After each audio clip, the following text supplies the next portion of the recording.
नमस्कार दोस्तों, कैसे आप सब। उम्मीद है अच्छे ही होंगे। तो मैं आज बात करने जा रहा हूँ हिंदू नव संवत्सर 2078 के बारे में। तो हिंदू नव संवत्सर क्या होता है कि ये एक हिंदू का नया साल होता है। जैसे हम सभी हिंदू को पता ही है कि हमारा एक नया साल जो है चैत्र में शुरू होता है। तो ये साल शुरू हुई है 13 अप्रैल 2021 से और ये चला है संवत्सर 2078।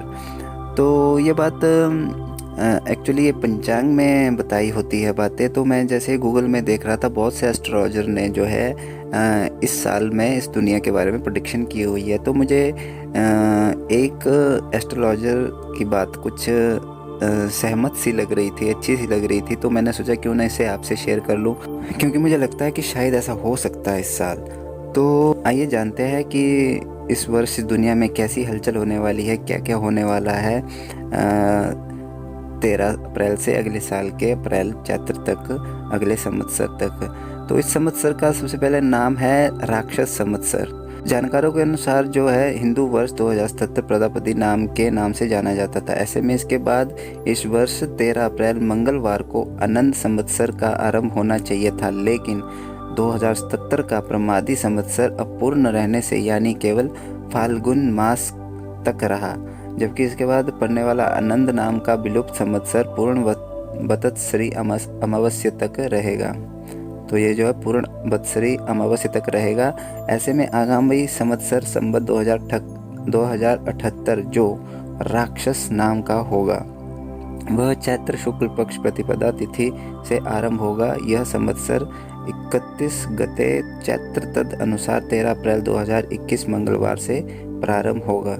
तो दोस्तों ये मैं जो है आपको पढ़कर सुना रहा हूँ, जिस गूगल से जब मैंने सर्च किया था, जो साइट मुझे अच्छी लगी थी, तो मैं उससे आपको पढ़कर बता रहा हूँ। मेरा कोई अनुभव नहीं है इसमें, बस आप भी इसको गूगल में सर्च कर सकते हो अगर आप भी जानना चाहते हो। तो अगर गूगल से सर्च नहीं कर तो आप सुन सकते हो। अब बात करते हैं इस साल की शुरुआत कैसे होगी।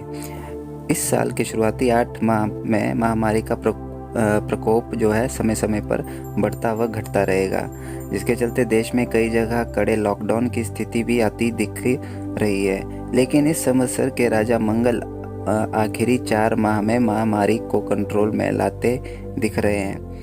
तो जैसे कि मंगल इस साल के राजा है। तो इसके अलावा संवत्सर 2078 में बहुत ज़्यादा गर्मी पड़ने व कम बरसात होने के संकेत है। वहीं इस साल की मंगल की कैबिनेट में बृहस्पति यानी गुरु के पास वित्त विभाग रहेगा। व्यापार व्यवसाय में प्रगति तथा आर्थिक वृद्धि होने से जो है लोगों की जीवन शैली में सुधार होगा। आम लोगों को अध्यात्म से जुड़ाव होगा, धार्मिक कार्यों में रुचि बढ़ेगी। वहीं गुरु के द्वारा धन की कमी भी नहीं होने दी जाएगी। कुल मिलाकर पूरी दुनिया की आर्थिक स्थिति में सुधार होगा। तो इस साल देश में कई तकरीबन सैकड़ों की संख्या में आंदोलन होंगे जो संवत्सर 2078 के अंत तक सिमटते हुए दिखेंगे। वहीं कई लोगों के जो है असली चेहरे भी इस दौरान सामने उजागर हो जाएंगे। वहीं मंगल के राजा व मंत्री पद होने के चलते इस दौरान भारतीय सेना अत्यंत पराक्रम का भी प्रदर्शन करते हुए दिखेगी। कुल मिलाकर भारत के पराक्रम और वैभव में वृद्धि करेगी। चूंकि इस वर्ष के राजा मंगल होंगे तो ये हमारी तीनों सेनाओं का मनोबल बहुत ऊंचा रखेंगे। ज्योतिषी के जानकार डॉक्टर के.वी. शक्टा के अनुसार इस समय हमारी आर्म फोर्स इस समय नए तरह के हथियार का इस्तेमाल कर सकती है, नए तरह की क्षेत्रों में अपना विस्तार करते हुए नए ऑपरेशन कर सकती है। कूटनीति व विदेश नीति इस साल नए अंदाज में होगी, जिसे आगे चलकर दुनिया भर में सहारा जाएगा।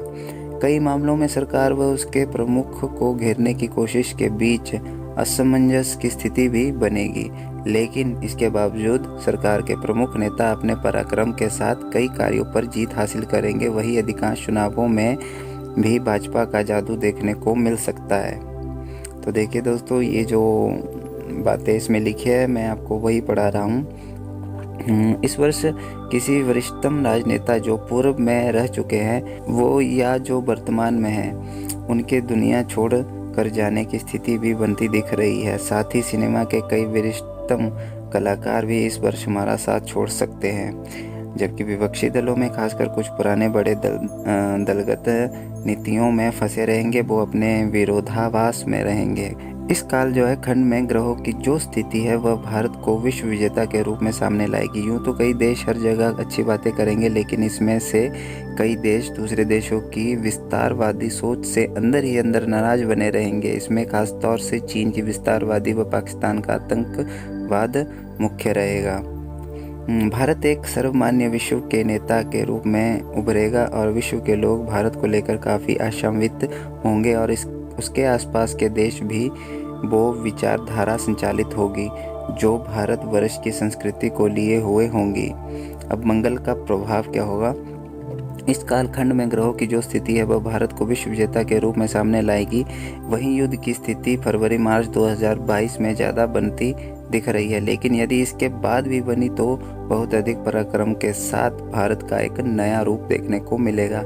इसका कारण मंगल होगा और मंगल भूमि का जो एक कारक है और युद्ध भी भूमि को ही लेकर होगा। कुल मिलाकर इस बार भूमि का विस्तार भारत का होगा। यूं समझे कि भारत की भूमि विमुक्त हो जाएगी, भारत अपनी गरिमा को प्राप्त होगा। अफगानिस्तान भी इसमें भारत का साथ देगा नजर आएगा।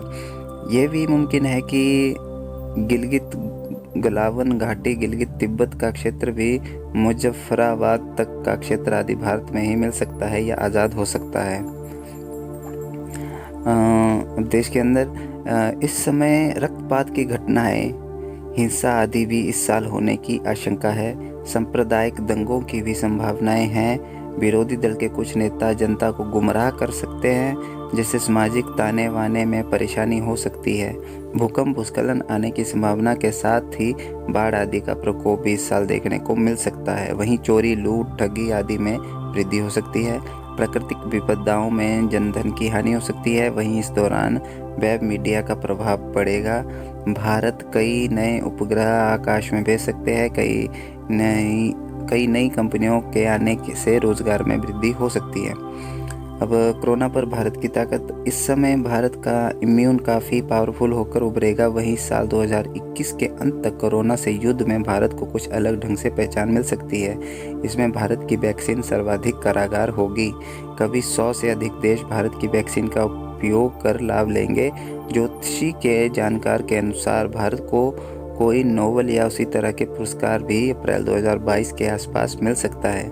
वहीं तकरीबन सितंबर-अक्टूबर से स्कूल व कॉलेज पूरी तरह से खुल सकते हैं। इस दौरान बच्चों को पूरी सुरक्षा के साथ यहां आ सकेंगे। वहीं जानकारों का ये कहना भी है कि इस दौरान होने वाले विभिन्न आंदोलन के बीच एक नए नेता का उदय होगा जो देश के भविष्य की राजनीति में काफ़ी ज़्यादा मजबूत होगा। कुल मिलाकर ग्रहों के संकेत 2022-2023 में एक नए नेता के उदय की ओर इशारा करते हुए दिख रहे हैं। ये किसी नई भीड़ या रैली के समय सामने आ सकती है। अब गुरु शनि की युति का यही समय यानी 2021-22 एक परिवर्तन का दौर साबित होता दिख रहा है। ये युति आबादी नियंत्रण की ओर भी इशारा करती दिख रही है। तो इस साल ऐसी ही हलचल होने वाली है, कुछ अटपटा सा होने वाला है। तो मुझे लगा कि शायद ये बात आपसे शेयर कर लेनी चाहिए। तो आप भी अगर पंचांग पढ़ते होंगे तो आप पंचांग में भी इस जानकारी को प्राप्त कर सकते हो। और गूगल में आप सर्च करोगे तो बहुत से एस्ट्रोलॉजर ने अपने अपने जो है विचार उसमें कहे हुए हैं, तो आप गूगल से भी सर्च करके देख सकते हो। तो अगर बात यह है कि अगर आप सोच रहे हो कि ज़रूरी है कि ऐसा ही होगा, 100% ऐसा होगा, तो 100% तो नहीं कहा जा सकता, क्योंकि एक प्रेडिक्शन होती है, तो ऐसा हो सकता है। तो आज के लिए बस इतना ही। हर हर महादेव, जय माता दी। और अगर आपको मेरी जानकारियाँ पसंद आती है तो प्लीज़ सब्सक्राइब किया करें, लाइक किया करें और कमेंट किया करें और बेल आइकन को ज़रूर दबाएं ताकि मेरी नोटिफिकेशन आप तक पहुंचती रहे।